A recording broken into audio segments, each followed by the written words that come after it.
أعوذ بالله من الشيطان الرجيم.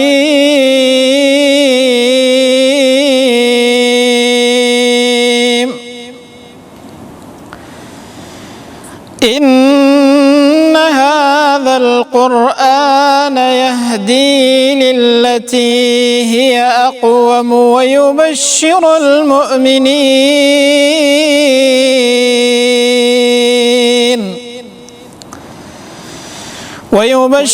المؤمنين الذين يعملون الصالحات أن لهم أجرا كبيرا، وأن الذين لا يؤمنون بالآخرة أعتدنا لهم عذابا أليما. ويدعو الإنسان بالشر دعاءه بالخير،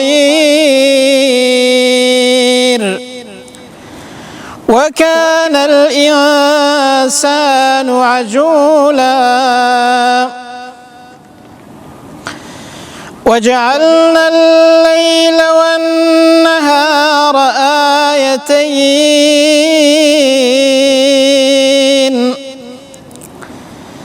فمحونا آية الليل وجعلنا آية النهار مبصرة لتبتغوا فضلا من ربكم ولتعلموا عدد السنين والحساب،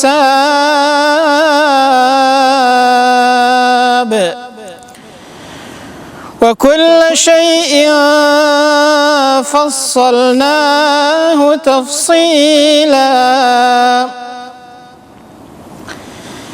وكل إنسان ألزمناه طائره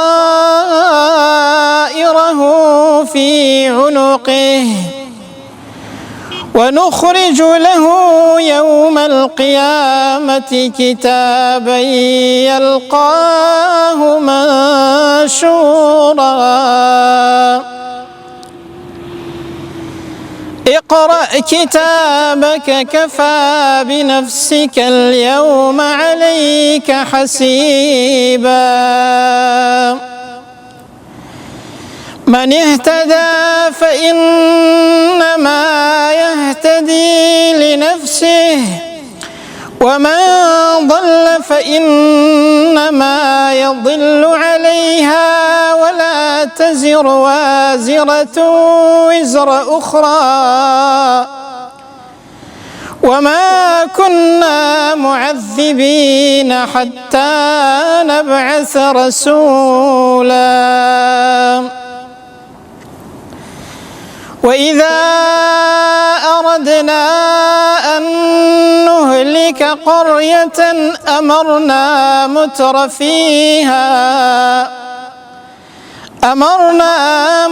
فيها ففسقوا فيها فحق عليها القول فدمرناها تدميرا. وكم أهلكنا من القرون من بعد نوح،